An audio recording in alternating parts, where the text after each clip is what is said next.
ஆண்டவரும் இரட்சகருமாய் இயேசு கிறிஸ்துவின் இனிய நாமத்தினாலே உங்களை நான் வாழ்த்துகிறேன். கர்த்தர் நல்லவராயிருக்கிறார். இந்த நாளிலே செய்தியின் தலைப்பு நியமித்த ஓட்டம். எபிரேயர் 12ஆம் அதிகாரம் 1ஆம் வசனத்தை நாம் வாசிக்கலாம். எபிரேயர் 12:1 வாசிங்க. மேகம் போன்ற இத்தனை திரளான சாட்சிகள் நம்மை சூழ்ந்து கொண்டு இருக்க, ஆகையால் மேகம் போன்ற இத்தனை திரளான சாட்சிகள் நம்மை சூழ்ந்து கொண்டிருக்க, பாரமான யாவற்றையும் நம்மை சுற்றி நெருங்கி நிற்கிற பாவத்தையும் தள்ளிவிட்டு விசுவாசத்தை துவக்குகிறவரும் முடிக்கிறவருமாய் இருக்கிற இயேசுவை நோக்கி நமக்கு நியமித்திருக்கிற ஓட்டத்திலே பொறுமையோடே ஓடக்கடவும். அல்லேலூயா சொல்லலாமா? இங்கே மேகம் போன்ற இத்தனை திரளான சாட்சிகள் என்று சொன்னால் நீங்கள் இதுக்கு முன்னால் உள்ள அதிகாரங்கள் எல்லாம் வாசிக்கணும். எபிரேயர் 11ஆம் அதிகாரம் முழுவதும் நீங்கள் வாசித்தீர்களானால் அநேக விசுவாச புருஷர்கள் விசுவாசத்தினாலே எப்படி அவர்கள் வாழ்ந்தார்கள், உலகத்தை ஜெயித்தார்கள், ஆண்டவருக்கு பிரியமாக இருந்தார்கள் என்று சொல்லி அவளுடைய பட்டியல் கொடுக்கப்படும். எனவே அதை தான் சொல்லுகிறார், மேகம் போன்ற இத்தனை திரளான சாட்சிகள். வீடுகளில் போய் படியுங்க. சோத்திரம். இப்பொழுது இங்கே 2 காரியங்களை சொல்கிறார். பாரமான யாவற்றையும் நம்மை சுற்றி நெருங்கி நிற்கிற பாவத்தையும்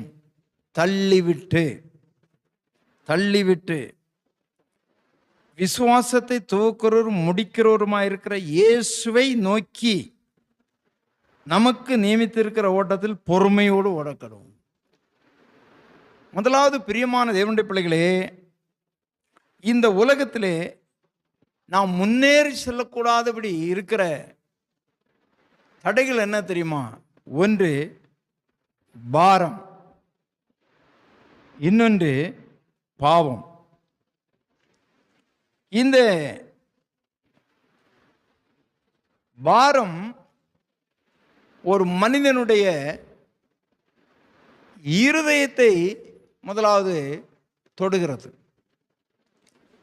அநேகருடைய வாழ்க்கையிலே அவருடைய இருதயம் பாரமடைந்து போயிருக்கிறது. பாரத்தினாலே இந்த பாரத்துக்கு முன்பதாக ஒன்று இருக்கிறது. நம்முடைய வாழ்க்கையிலே நாம் சந்திக்கிறதான நமக்கு விருப்பம் இல்லாத காரியங்கள். யாருமே நோயை விரும்ப மாட்டாங்க, யாருமே நஷ்டத்தை விரும்ப மாட்டாங்க, யாருமே சண்டையை விரும்ப மாட்டாங்க, யாருமே போராட்டத்தை விரும்ப மாட்டாங்க, யாருமே நம்முடைய வாழ்க்கையில் வீணாக நாம் அலைகிறதை யாரும் விரும்புறதில்லை. இதெல்லாம் நம்ம என்ன பண்ணுகிறது? பாரப்படுத்துகிறது. எதை பாரப்படுத்துகிறது? இருதயத்தை பாரப்படுத்துகிறது. அதனால தான் நிறைய பேர் சொல்லுவாங்க, என்னதான் இருந்தாலும் மனதை தளராமல் பார்த்துக்கிடுங்கன்னு சொல்லுவாங்க. அது மனதை பாதிக்கிறது, நம்முடைய இருதயத்தை பாதிக்கிறது. முதலாவது பாரமான காரியம். இதை நாம் கண்ணூடாக பார்க்கிறோம்.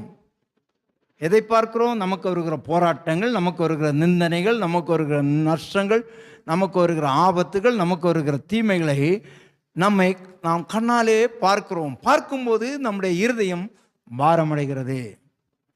அடுத்தது என்ன சொல்லப்பட்டிருக்கிறது? நம்மை சுற்றி நெருங்கி நிற்கிறதான பாவம். இது நம்முடைய வாழ்க்கையே கவிழ்த்து போடுகிறது. இந்த பாவம் நம்மை சுற்றி நெருங்கி நிற்கிறது. நன்றாய் கவனிக்க வேண்டும். இந்த பாவமானது எங்கேயோ இல்லை, தூரத்தில் இல்லை. எங்கே இருக்கிறதா? நம்மை நெருங்கி சுற்றி நிற்கிறதா, நம்மை நெருக்கிட்டு இருக்கிறது இந்த பாவம். நான் உதாரணத்துக்கு ஒன்று சொல்ல வேண்டுமானால், நான் சின்ன பையனாக இருக்கும்போது, நான் சினிமா பைத்தியம் என்று நான் சொல்ல மாட்டேன், ஆனால் திருட்டுத்தனமாக சினிமாவுக்கு போவேன். திருட்டுத்தனமாக சினிமாவுக்கு போகிறதுக்கு எத்தனை கிலோமீட்டர் போகணும் தெரியுமா? 3 கிலோமீட்டர் போகணும். அப்படியானால் அந்த சினிமா என்கிற பாவத்தை நான் அனுபவிக்க வேண்டுமானால் 3 கிலோமீட்டர் போக வேண்டியது இருந்தது. ஆனால் இப்பொழுது நான் சினிமா பார்க்கறதில்ல. ஆனால் சினிமா பார்க்கக்கூடியவங்க 3 கிலோமீட்டர் 5 கிலோமீட்டர் போக வேண்டிய அவசியமே இல்லை. வீட்டுக்குள்ளாலே உட்கார்ந்து சினிமா பார்க்கலாம், செல்போன்லேயே பார்த்துக்கலாம். இந்த பாவமான காரியம் இப்போது எங்கே இருக்கிறது? கிட்டே இருக்கிறது, நம்மை சுற்றி நெருங்கி நிற்கிறது. கவனிக்க வேண்டும். நம்ம எல்லாம் நம்முடைய பார்வை எங்கே இருக்கிறது? இந்த பாரத்தை எது கொண்டு வருகிறது? நஷ்டம், கஷ்டம், கவலை, துன்பம், போராட்டம், சண்டை, சச்சரவுகள், இது நம்மை பாரப்படுத்துகிறது. இதை பார்த்து கொண்டிருக்கிறோம். இன்னொன்றை பார்க்கிறோம், நம்மை சுற்றி நெருங்கி பாவம் நிற்கிறது. பாவம் கிட்ட நிற்கிறது. சோதரம். இந்த பாவம் என்ன பண்ணுகிறது? நம்மை எப்போ விழுங்கலாம், எப்போ இவனுக்குள்ளாக போயிடலாம், இவனுடைய வாழ்க்கையை கெடுக்கலாம் என்று சுற்றி நெருங்கி நிற்கிறது. இந்த நெருங்கி நிற்கிற பாவத்தை நம்ம என்ன பண்ணக்கூடாதான்? அதையும் பார்த்து உள்ளால கூப்பிடக்கூடாதான். புரிகிறதா உங்களுக்கு? சிலர் நம்ம சுற்றி நெருங்கி நிற்கிற பாவத்தை கூப்பிட்டு வீட்டுக்குள்ளால வைப்பாங்க. அது மாதிரி இருதயத்தில் வைப்பாங்க, கூப்பிட்டு நம்ம வாழ்க்கையில் வைப்பாங்க. இதெல்லாம் இருக்கக்கூடாது. இந்த உலகத்தில் எல்லாமே இருக்குதுங்க. உலகத்தில் எல்லாமே இருக்கு. அது சுற்றி இருக்குது, நம்ம சுற்றிலும் இருக்குது, எங்கேயோ இல்லை. ஒரு காலத்தில் பார்த்தீர்கள்னால் சாராயம் குடிப்பதற்கு பல மைல்கள் போவாங்க. இப்போ பார்த்தீங்கன்னா ஆன்லைனில் புக் பண்ணாலே கொண்டு வந்து கொடுக்குறானா. எப்படியெல்லாம் மாறிடுச்சு பாருங்க உலகம். அப்படியானால் சுற்றி நெருங்கி நிற்கிறது பாவம். பாவத்துக்கு எங்கேயாவது போக வேண்டிய அவசியம் இல்லை, சுற்றி நெருங்கி நிற்கிறது. மனிதன் இதை தான் பார்க்கிறான். பாரமானதையும் பார்க்கிறான், நெருங்கி நிற்கிற பாவத்தையும் பார்க்கிறான். ஆனால் வேதம் என்ன சொல்கிறது?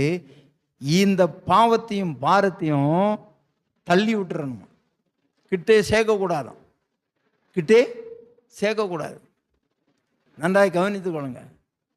சில சொந்தக்காரங்களை கிட்டே சேர்க்கக்கூடாதுன்னு சொல்லுவாங்க. கிட்ட சேர்த்தாலே நமக்கு என்னதான்? ஆபத்து தான். கிட்ட சேர்த்தாலே நமக்கு வேதனை தான். அதனால் சொல்லுவாங்க, ஒரு அடி தூரமாகவே வச்சுக்கிடுங்கம்மா, ஒரு அடி தொல்லையில் வச்சுக்கிடுங்க. ஆமாம். அதே போல் நம்ம என்ன பண்ணணும்னா, இந்த பாவத்தையும் பாரத்தையும் நம்ம கிட்ட வச்சுக்கிடக்கூடாது. அது ஆபத்து, அது நெருங்கி நிற்கிறது. அதை உள்ளால கூப்பிடக்கூடாது, அதை தள்ளி விட்டுறணும். அப்படியானால் இந்த பாவத்தையும் பார்க்கக்கூடாது, பாவத்தை பார்த்து ரசிக்கக்கூடாது. வேதாகமத்தில் அழகான ஒரு வசனம் உண்டு. மதுபான இரத்த வர்ணமாய் இருந்து பாத்திரத்தில் பளபளப்பாய் தோன்றும் போது, பளபளப்பாய் தோன்றும் போது நீ அதை பாராதே. அதை பார்க்காதேன்னு சொல்லிட்டாரு. முதல்ல பார்க்காதே. உன்னை யார் பார்க்க சொன்னது? பார்க்காதே. ஆதாம்ட்டு ஏவாள்கிட்ட என்ன பண்ணார் ஆண்டவர்? எல்லா விருட்சத்தின் கனியையும் புசிக்கலாம், ஆனால் நடுவில் ஒரு கனியை நான் வைத்திருக்கிறேன், அதை நீ என்ன பண்ணாத, ஆமாம் புசிக்காதேன்னு சொன்னார். ஆனால் இதை சிறியானவள் என்ன பண்ணுகிறாள்? 3ஆம் அதிகாரம் 6ஆம் வசனம் ஆதியாகமத்திலே, அப்பொழுது சிறியானவள் அந்த விருட்சம் புசிப்புக்கு நல்லதும் பார்வைக்கு இன்பமும் புத்தியை தெளிவிக்கிறதற்கு இச்சிக்கப்பட விருட்சமாக இருக்கிறது என்று கண்டு. முதல்ல இதில் அதை பார்க்காதேன்னு சொன்னார், தொடாதே என்று சொன்னார். ஆனால் இவள் பார்த்தால் அதை பறித்து சாப்பிட்டாள். ஆதியிலிருந்தே இந்த தவறுகள் நடக்கிறது. எனவே நம்மை சுற்றிலும் என்னென்ன இருக்கிறதுன்னு சொன்னேன்? 2 காரியம் சொன்னேன். பாரமான யாவும் பாவமான யாவும், ரெண்டும். இதை என்ன பண்ணக்கூடாதாம்? தள்ளிவிட வேண்டுமாம். இன்னொன்று நம்மோடு கூட இருக்கிறதாம். அந்த எபிரேயர் 12:1 அதை விட்டுறாதுங்க. இப்போ படிங்க. பாரமான யாவற்றையும் நம்மை சுற்றி நிற்கிற பாவத்தையும் பார்க்கக்கூடாது, தள்ளிடணும். இன்னொன்று நம்ம கூட இருக்கிறது என்ன? விசுவாசத்தை துவக்கிறோம் முடிக்கிறோருமாகிய இயேசு கிறிஸ்துவை நோக்கணுமா. அப்போ பார்க்க வேண்டியது என்னது? இயேசு கிறிஸ்துவை பார்க்க வேண்டும். அவர் தான் நம்முடைய விசுவாசத்தை துவக்கினவர், அவர் முடிக்கிறவர். எனவே அவரை பார்க்க வேண்டும், நாம் அவரை நோக்க வேண்டும். நோக்கி எதை பார்க்கக்கூடாது? பாவத்தையும் பார்க்கக்கூடாது, பாரத்தையும் பார்க்கக்கூடாது. எதை பார்க்க வேண்டும்? இயேசு கிறிஸ்துவை பார்க்க வேண்டும். நோக்கி இப்பொழுது பார்க்கக்கூடாததை தள்ளிவிட வேண்டும், பார்க்க வேண்டியதை பார்க்க வேண்டும். அடுத்தது என்ன செய்ய வேண்டுமா? நமக்கு நியமித்த ஓட்டத்தில் பொறுமையோடு ஓட வேண்டும். பொறுமை, நிறைய பேருக்கு பொறுமை இல்லை. நமக்கு நியமித்து இருக்கிற ஒரு ஓட்டம் இருக்கிறது பிரியமானே. எல்லாருக்கும் ஒரே விதமான ஓட்டம் இல்லை, தெரிந்து கொள்ள வேணும். அவங்க இப்படி இருக்கிறாங்களே, இவங்க இப்படி இருக்கிறாங்களே, அப்படி இருக்கிறாங்க. உலகத்தில் சொல்லுவாங்க, வீட்டுக்கு வீடு வாசப்படி, வீட்டுக்கு வீடு வாசப்படி. நல்லா இருப்பாங்க, ஆளை பார்த்தா அவங்கள பார்த்து பொறாமப்படாதுங்க. அவங்களுக்கு என்னென்ன வியாதி இருக்கணும் உங்களுக்கு தெரியுமா? அவங்களுக்கு என்னென்ன பாடு இருக்கணும் உங்களுக்கு தெரியுமா? அவங்களுக்கு என்னென்ன வேதனை இருக்கணும் உங்களுக்கு தெரியுமா? நம்ம வெளித்தோற்றத்தை வைத்து முடிவு பண்ணி விடுகிறோம். எனவே நமக்கு நியமிக்கப்பட்டிருக்கிற ஓட்டம் ஒன்று இருக்கிறது. எனக்கு தான் பாடு, எனக்கு தான் வேதனை, நான் தான் இந்த கஷ்டப்படுறேன், நான் தான், எனக்கு ஏன் இந்த நிலைமை. ஒரு காலம் சொல்லாதே. இது உனக்கு நியமிக்கப்பட்டிருக்கிறதுனால அந்த நியமிக்கப்பட்ட பாதையிலே எப்படி ஓடணுமா? ஓட்டத்திலே பொறுமையாக ஓடும். ஆமென். பொறுமையாக ஓட வேண்டும். கர்த்தருடைய பரிசுத்த நாமத்துக்கு ஸ்தோத்திரம். 2 கொரிந்தியர் 5:4 எப்படியாக நாம் வாசிக்கிறோம். 2 கொரிந்தியர் 5ஆம் அதிகாரம் 4ஆம் வசனம். இந்த கூடாரத்தில் இருக்கிற நாம் பாரம் சுமந்து தவிக்கிறோம். பாரம் சுமந்து தவிக்கிறோம். இந்த போர் பாரம் சுமந்து என்ன பண்றோமா? தவிக்கிறோம். இயேசுவை சுமந்து நீங்க தவிக்க போறதில்லை. இயேசு கிறிஸ்துவை நோக்கி பார்த்தாலும் நீங்க தவிக்க போறதில்லை. அந்த பாரம் இப்பொழுது நம்மை சுற்றி நெருங்கி நின்ற பாரம் இப்பொழுது எங்க வந்துடுச்சு? நம்முடைய இருதயத்துக்குள்ளாக வந்துடுச்சு. அதை நாம் சுமந்துக்கிறோம். நிறைய பேர் சொல்லுவாங்க, என் பொண்ணு இப்படி பண்ணிட்டு போயிடுச்சு, என் பையன் இப்படி பண்ணிட்டான், நான் நினைக்கவே இல்லை, நான் பெத்த பிள்ளை எனக்கு இப்படி பண்ணிட்டான். இதை ஏன் சுமக்கிறீங்க? அந்த பாரத்தை ஏன்? அது பாரம் வெளியே இருக்கிறது. அந்த பாரத்தை தூக்கி என்ன பண்ணிடுறாங்க? நம்ம இருதயத்துக்குள்ள வச்சுக்கிட்டு பாரம் சுமந்து தவிக்கிறாங்க. சோதரம் ஒன்னே ஒன்று தெரிஞ்சுக்கிடுங்க அப்படிமா, நம்ம எல்லாரும் இந்த அதிகமாக பெண்கள் சொல்லுகிற ஒரு வார்த்தை தெரியுமா என்ன? நாம் பெற்ற பிள்ளை, நாம் பெற்ற பிள்ளை. நீங்கள் என்ன பெற்றீங்க? இந்த 10 மாதம் சுமந்து பெற்றேன்னு சொல்லுவாங்க. அப்படி இல்லைன்னு நீங்கள் எப்படி எடுக்கணுமா? கர்த்தரிடத்துலேருந்து பெற்ற பிள்ளை. யார்கிட்ட? அந்த நினைவு உங்களுக்கு இருக்கணும். நான் 10 மாதம் சுமந்து பெற்றேன்னு சொல்லாமல் கர்த்தரிடத்துலேருந்து பெற்ற பிள்ளை. கர்த்தர் நம்மக்கிட்ட அந்த பிள்ளையை கொடுத்துருக்கிறார், அவரிடத்துலேருந்து பெற்றிருக்கிறோம். எதுக்கு கொடுத்தாரு? அந்த பிள்ளையை நீ படிக்க வைத்து ஆளாக்கி, அவனுக்கு சாப்பாடு ஊட்டி, அவனுக்கு நல்ல புத்தியெல்லாம் சொல்லி வளர்த்து ஆளாக்கி நீயே கொண்டு நடக்கக்கூடாது, திரும்ப கற்றுட்டு கொடுத்துடணும். இது அந்த ஒரு வேலை தான் நமக்கு, அந்த ஒரு வேலை தான். நாம் பெற்ற பொண்ணு, நாம் பெற்ற பொண்ணு, நாம் பெற்ற பிள்ளை, நாம் பெற்ற வாப்பார், என்னையே திட்டுது, என்னையே முறைக்குது சொல்லாதே. கர்த்தர் கொடுத்த பிள்ளைன்னு சொல்லு. கர்த்தர் கொடுத்த பிள்ளை. ஆமாம், அதுதான் இவன் சொன்னான். யாரு? ஆதாம் சொன்னான். என்ன சொன்னான்? நீர் எனக்கு கொடுத்த மனைவி. நான் ஒழுங்காக தான் இருந்தேன், ஒண்டி கட்டையா, எங்கே வேணும்னா ஜாலியாக போகலாம், ஜாலியாக வர்றான்னு. நீர் தான் என்ன பண்ணிடு? அதை வாசிங்க போக. ஆதாம், என்னுடனே இருக்கும்படி தேவரீர் தந்த சிறியானவள், என்னோடு இருக்க நீர் தான் எனக்கு கொடுத்துரு. அந்த சிறியானவள் நீர் எனக்கு கொடுத்த, நீர் எனக்கு கொடுத்த. நான் கேட்டேனா? நான் ஒழுங்காக தானே இருந்தேன், ஒண்டியா. என் விழாவில் இருந்து ஒரு எலும்பை வேற எடுத்துரு, அதை சிரிச்சித்து மனுஷியாக்கி என்கிட்ட கொண்டு வந்து தந்துரு. நான் கேட்டேனா? நீர் தான் சொன்னார். ஆதாமுக்கோ ஏற்ற துணை இன்னும் காணப்படலை, மீதி எல்லாத்துக்கும் துணை கொடுத்துட்டுரு. மிருகங்களையும் பறவைகளையும் விலங்குகளை எல்லாம் ஜோடி ஜோடியாக ஆண்டவர் படைத்தார். மனுஷனை மட்டும் தனியாக அவன் தனிமையாக இருப்பது நல்லதில்லைன்னு நான் நல்லதில்லைன்னு சொன்னேன்னா ஆண்டவரே, நான் நல்லதில்லைன்னு சொன்னேன்னா நான் தனிக்கட்டையாக இருந்து போயிட்டு இருப்பேனே. பொய்யும் இவளை எனக்கு மேலே கொடுத்து இவளை எனக்கு தலையில் கட்டி வச்சு, நிறைய பேர் சொல்கிறது அப்படி தான், இவளை எனக்கு போய் தலையில் கட்டி வச்சு நான் படுற வேதனை நான் கேட்டேன்னா, ஆமாம் நீர் எனக்கு தந்த, நீர் எனக்கு கொடுத்த. அப்போ நீங்கள் என்ன பண்ணணும், ஆண்டவர்கிட்ட நீங்கள் அப்படியே சண்டை போடணும். நீர் எனக்கு கொடுத்த அந்த பொண்ணு நான் பெறல, நீர் எனக்கு உம்மிடத்திலிருந்து நான் பெற்ற பிள்ளை இப்படி பண்ணுது, ஏன் ஆண்டவரே நல்ல பிள்ளையாக கொடுத்துருக்க கூடாதா அப்படின்னு கேளுங்க. அவர் பதில் சொல்லுவார். எங்கிட்ட பதில கேட்டுற போகிறீங்க. சோதனம் இன்றைக்கு அநேகருடைய வாழ்க்கையிலே புலம்பல் புலம்பல் அப்படியே புலம்புறாங்க. இல்லை, பாரம் சுமந்து தவிக்காதுங்க, பாரம் சுமந்து தவிக்காதுங்க. அதற்கு தான் ஒருத்தர் சொன்னார், வருத்தப்பட்டு பாரம் சுமக்கிறவர்களே. மத்தேயு 11:28 வருத்தப்பட்டு பாரம் சுமக்கிறவர்களே நீங்கள் எல்லாரும் என்னிடத்தில் வாருங்கள், நான் உங்களுக்கு இளைப்பாறுதல் தருவேன். ஆண்டவரத்தில் போய் சொல்லுங்க, ஏன் ஆண்டவர் இதை கொடுத்தீரு, ஏன் இந்த புருஷனை கொடுத்தீங்க, ஏன் இந்த மனைவியை கொடுத்தீங்க, ஏன் இந்த பிள்ளையை கொடுத்தீங்க, ஆண்டவரத்தில் கேளுங்க. அவர் சொல்றாரு, என்ன சொல்றாரு, ஏன் வருத்தப்பட்டு பாரம் சுமக்கிறாய், என்னிடத்திலே வாருங்கள், நான் உங்களுக்கு இளைப்பாறுதல் தருவேன். இயேசு கிறிஸ்து ஒரு வீட்டுக்கு போனார். அக்கா தங்கச்சிங்க 2 பேர் இருந்தாங்க. ஒருத்தி போன உடனே சமணங்கால் போட்டுட்டு ஆண்டவருடைய பாதத்தில் உட்காந்து, அப்பா ஆண்டவரே ஏதாவது சொல்ல ஐயா, நல்ல காரியங்களை நான் கேட்குறேன். ஒருத்தி ஓடி போனால் வீட்டில் இது சரியில்லை, அது சரியில்லை, பானையில் அது இல்லை, இது இல்லை, வீடு சுத்தமாக இல்லை, தண்ணி எடுக்க வேண்டியில்லை, காப்பி போடணும், பால் இல்லை அப்படின்னு ஓடி வந்து, ஆண்டவரே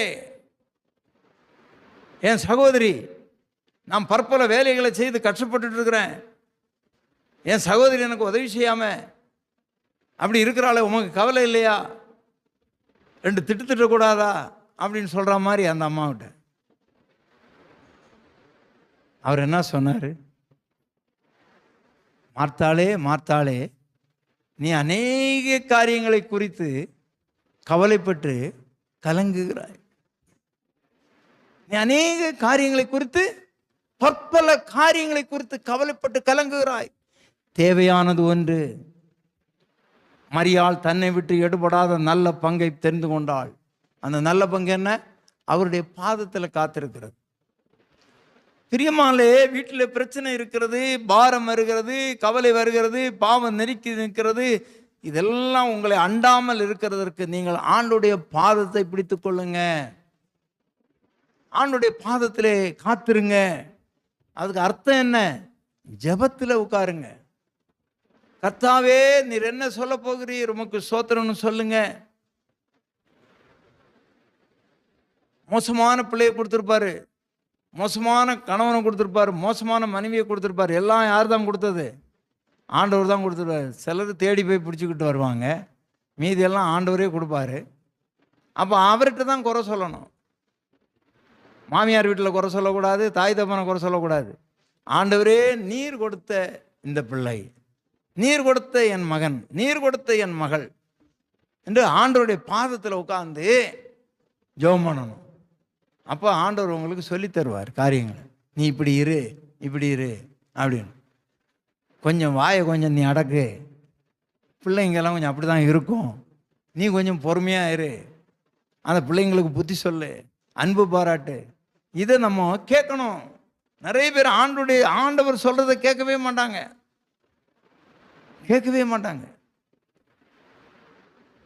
தேவையில்லாமல் இவங்களே புலம்புவாங்க. ஆண்டோடைய பாதத்தில் காத்து இருக்கிறேன்னு சொல்லிட்டு ஜெபத்தில் உட்காந்துட்டு புலம்புவாங்க. ஆண்டவரே எனக்கு வந்தது சரியில்லை, போனது சரியில்லை, எதுவுமே சரியில்லை, என் வாழ்க்கையே சரியில்லைப்பா, ஏன் ஆண்டவரே, ஏன் ஆண்டவர், அவர் என்ன சொல்கிறாருன்னு கேட்கவே மாட்டாங்க. சில ஃபோன் பேசுகிறாங்கன்னா பாருங்க, எதிரில் இருக்கிறவங்க என்ன சொல்கிறாங்கன்னு கேட்க மாட்டாங்க. இவங்களே பேசி முடிச்சுக்கிட்டு வை போனேன் அப்படின்னு சொல்லுவாங்க. இவங்க தான் ஃபோன் போட்டிருப்பாங்க, இவங்களே சொல்லுவாங்க வை போன வைன்னு.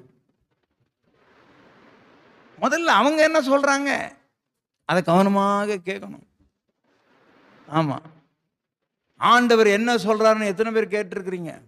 ஆண்டோடைய பாதத்தில் காத்திருந்து பாரமான யாவும் வந்தது, பாவமானது காரியம் வந்தது, எல்லாம் இப்போ உள்ளால போயிடுச்சு. இப்போ எங்கே இருக்கிறீங்க நீங்க? ஆண்டோடைய பாதத்தில் காத்திருக்கிறீங்களா?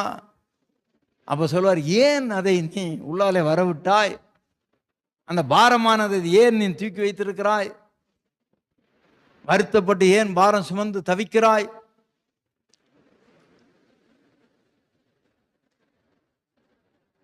என்மேல், கர்த்தர் மேல் உன் பாரத்தை வைத்து விடு, அவர் உன்னை ஆதரிப்பார். நீதிமானை ஒருபோதும் தள்ளாட விட்ட மாட்டார். நம்ம பாரத்தை, அவர் சொல்றார், வருத்தப்பட்டு பாரத் சுமக்கிறவங்க வாங்க என்னிடத்துல வாருங்க, நான் உங்களுக்கு இளைப்பாறு தருவேன்னா உடனே என்ன பண்ணிடணும்? இறக்கி வச்சிடணும். ஒரு கதை அந்த காலத்துலேருந்தே சொல்லுவாங்க, வேடிக்கையான ஒரு கதை. என்ன கதை தெரியுமா? ஒரு மனுஷன் பாரம் தலையில் தூக்க முடியாத ஒரு பாரத்தை தூக்கி ரோட்டில் நடந்து போகிறானாம். அப்போ அந்த ஊழியக்காரர் ஒருத்தர் காரில் பின்னாடி வந்தாராம். நம்ம விசுவாசியாச்சே, பாவம் ஒரு பெரிய மூட்டையை தூக்கி தலையில் வச்சுட்டு வெயிட்டை தூக்கி தலையில் வச்சுட்டு நடந்து போகிறாரு கஷ்டப்பட்டு. காரை நிறுத்தி, சரி காரில் பின்னால் சீட்டு காலியாக தான் இருக்குது, ஏறி உட்காரப்பா அப்படின்னு சொன்னாராம். ஏறி உட்காந்தாச்சு. இவர் காரை ஓட்டிகிட்டு போகிறாராம். சில மேடு பள்ளத்தில் போப்பா அப்படின்னு கேட்குதான் சவுண்டு. என்னடா அப்படின்னு சொல்லி இவர் திரும்பி பார்த்தா அந்த பாரத்தை தலைமையில் வச்சுக்கிட்டே பின்னால் சீட்டில் உட்காந்துருக்கிறானா. அது மேடு பள்ளத்தில் விழும்போது இன்னும் அதிகமாக அவனை போய் என்ன பண்ணிச்சான், அழுத்தினோன்னா சவுண்டு கொடுக்குறான். என்னடா சவுண்டு கொடுக்குறான்? காரில் உன்னை ஏற சொன்னதுக்கு எதுக்கு? அந்த பாரத்தை தூக்கி தலையிலே வச்சுக்கிட்டே உட்கார்றதுக்கா? அதை கீழே வச்சுட்டு தானே உட்காரணும். இயேசு கிறிஸ்துவிட்ட நிறைய பேர் இன்னைக்கு வர்றாங்க. எதுக்கு வர்றாங்க? அவர் சொன்னார், வருத்தப்பட்டு பாரம் சுமக்கிறவங்களே நீங்கள் எல்லாரும் என்னிடத்துல வாங்க, நான் உங்களுக்கு இழப்பா, எங்கிட்ட வந்துடுறப்பான்னு சொல்கிறாங்க. இவர்கிட்ட வந்து உட்காந்துக்கிட்டு முக்கிட்டும் முனவிட்டும் இருக்கிறாங்க. அப்போ அவர் திரும்பி பார்த்து, ஏப்பா முக்கிற முனவுற? ஓ, நீ இன்னும் பாரத்தை என் மேலே வைக்கலையா? நீயே வச்சுக்கிட்டு இருந்துட்டு முக்கிட்டும் முனவிட்டு இருக்கிற. இதுதான் நிறைய பேருடைய அனுபவம். இனிமேலாவது உங்களுக்கு பாரம் வந்ததுன்னா பாரத்தை என்ன பண்ணுங்க? அவர் மேலே இறக்கி வச்சிருங்க. அவர் எல்லாருடைய பாரத்தையும் சுமக்க சர்வ வல்லமை உள்ளவர், அவர் சக்தி உள்ளவர். நமக்கெல்லாம் பாரங்களை எல்லாம் சுமக்க முடியாதுங்க. ஒரு சின்ன காரியத்தை நம்மளால் என்ன பண்ண முடியாது, தாங்க முடியாது. ஆமாம்,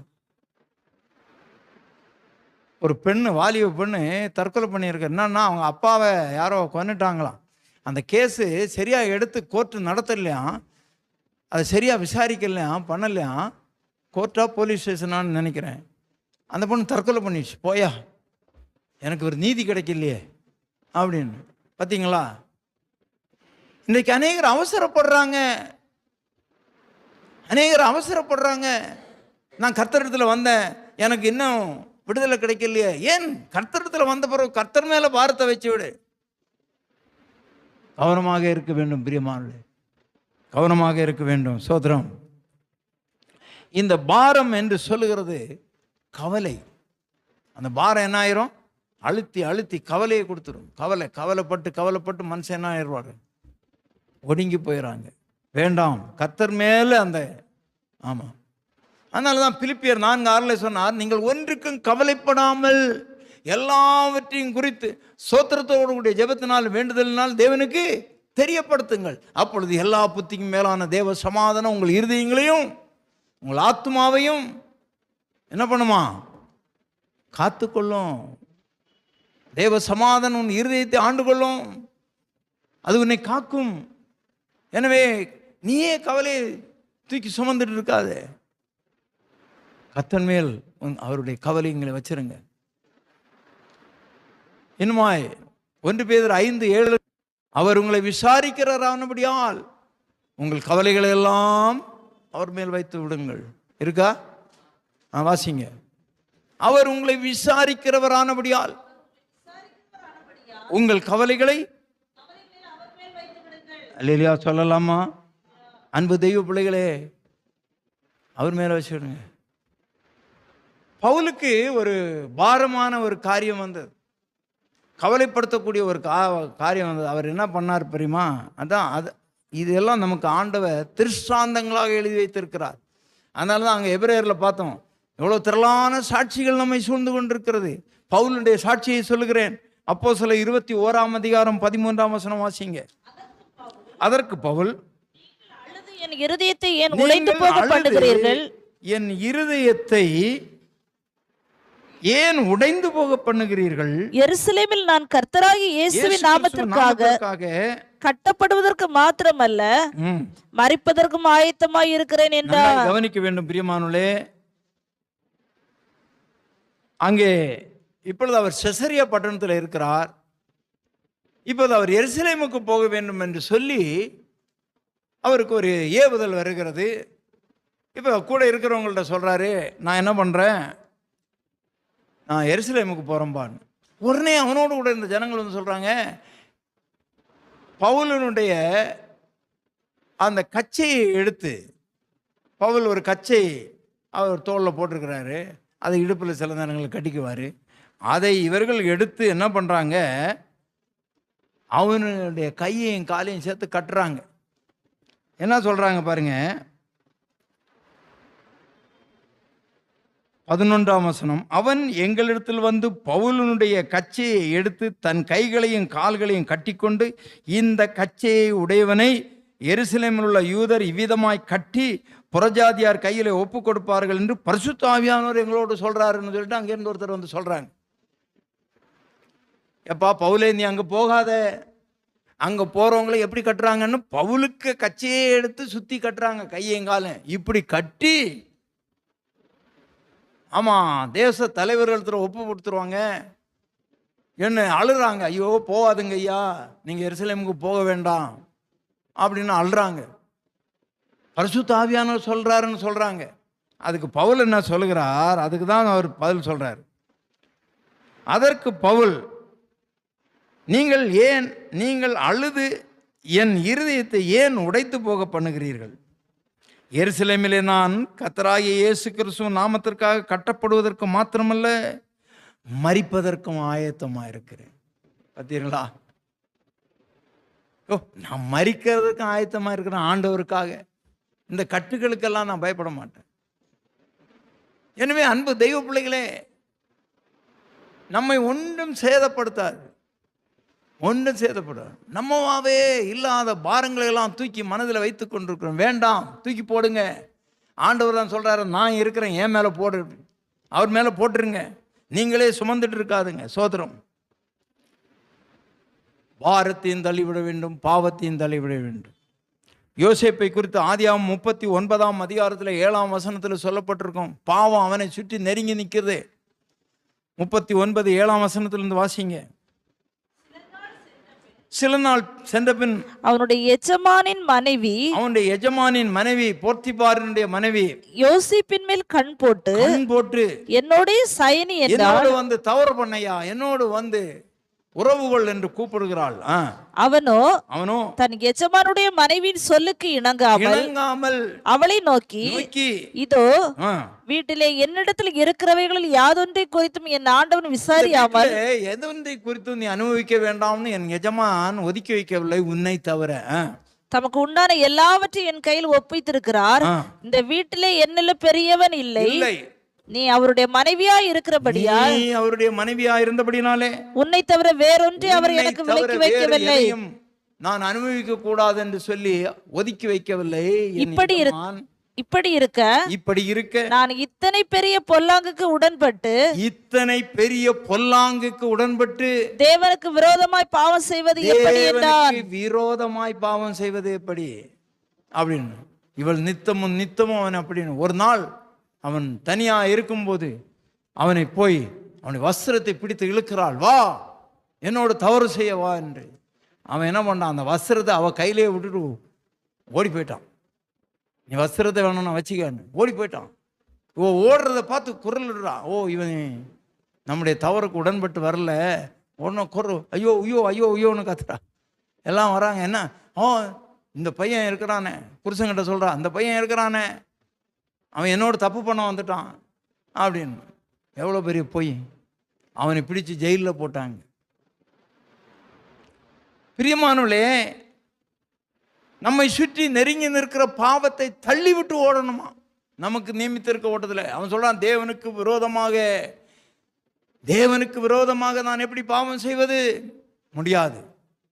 அந்த எண்ணம் நமக்கு இருக்க வேண்டும் பிரியமானவர்களே. எனவே அதை தள்ளிவிட்டு ஓட வேண்டும், தள்ளிவிட்டு ஓட வேண்டும். கர்த்தருக்கு ஸ்தோத்திரம். அன்பு தெய்வ பிள்ளைகளே, சாமுவேலின் புத்தகத்தில் 1 சாமுவேலின் புத்தகம் 12:3 வாசிக்கலாம். கர்த்தரின் சந்நிதியிலும் அவர் அபிஷேகம் பண்ணி வைத்தவருக்கு முன்பாகவும் அவன் சொல்றான், ஜனங்களை பார்த்து சொல்கிறான், இதோ நான் இருக்கிறேன், நான் ஆண்டவருக்கு முன்பாக. வாசிங்க.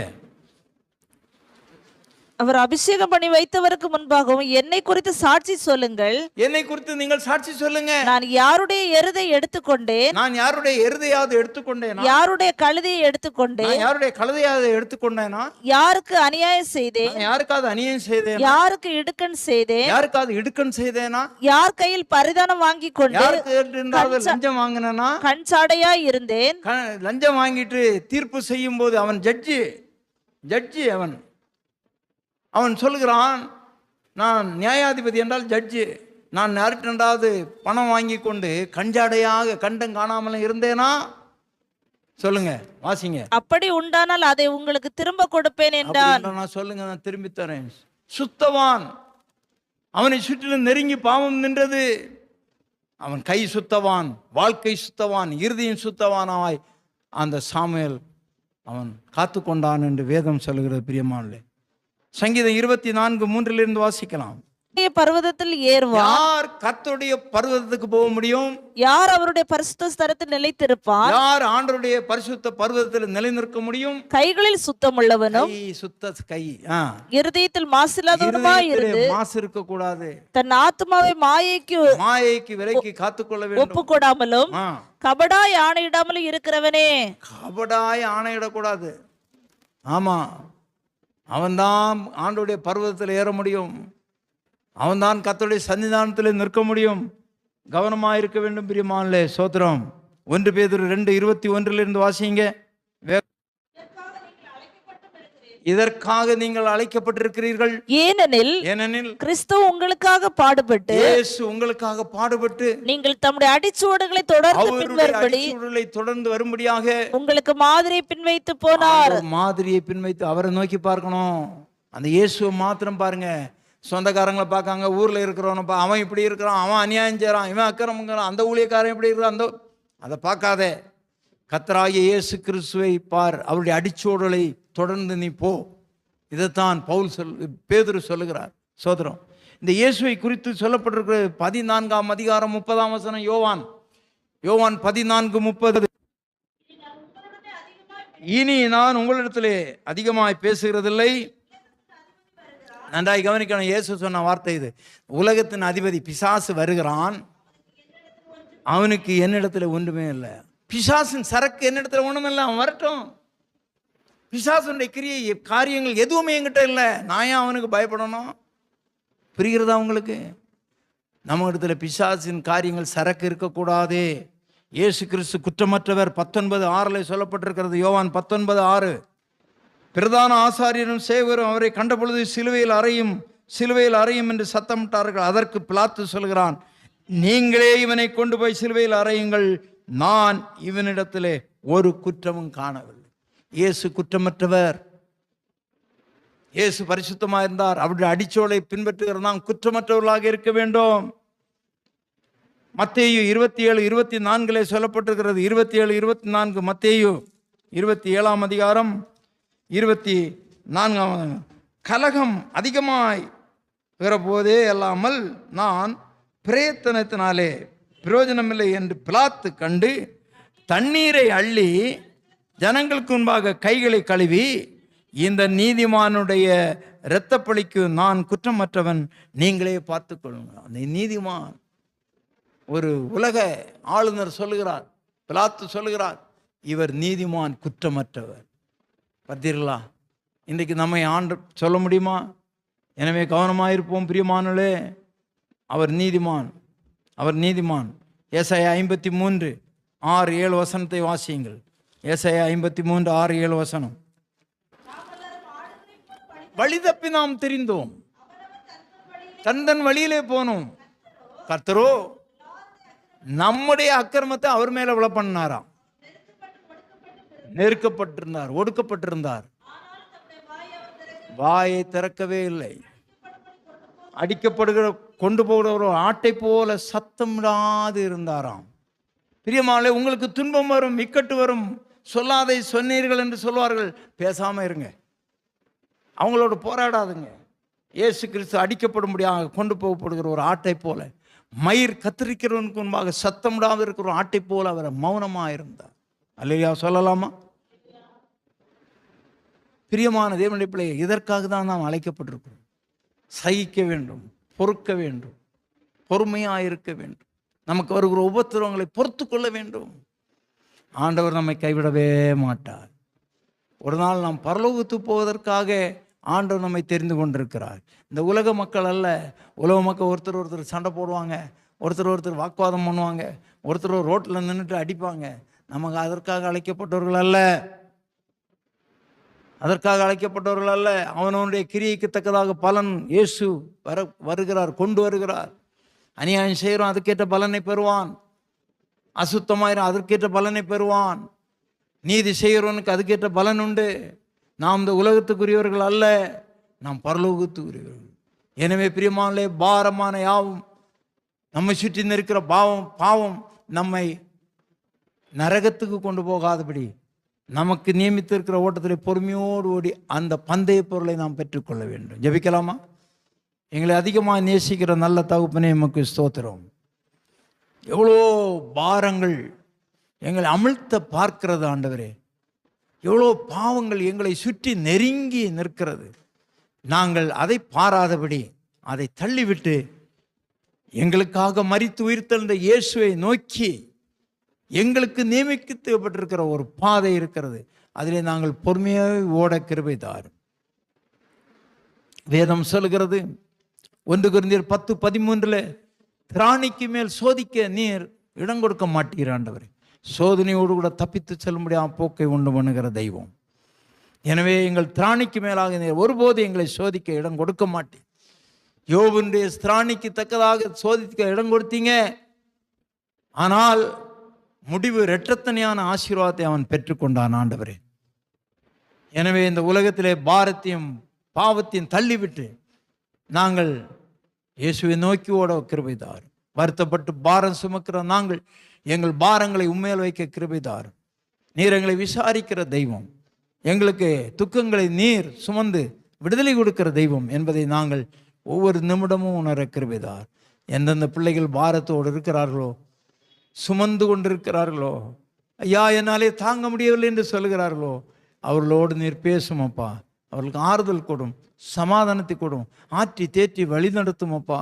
வியாதியின் நிமித்தமாக, கடன் தொல்லையின் நிமித்தமாக, நம்பின மக்கள் செய்த துரோகத்தின் நிமித்தமாக ஆண்டவரே வருத்தப்பட்டு கொண்டிருக்கிறாங்களே அப்பா.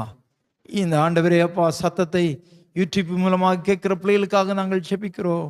எங்கிருந்து கேட்டாலும், என்ன சூழ்நிலையிலிருந்து கேட்கிறாள், இழப்புகள் மத்தியிலே தங்களுக்கு அருமையானவர்கள் மரித்த நிலைமையிலே, இப்பொழுது அழுது கொண்டிருக்கிற நிலைமையிலே சொல்லுகிறீர், நான் உன்னை விட்டு விலகுவதும் இல்லை, கைவிடுவதும் இல்லை.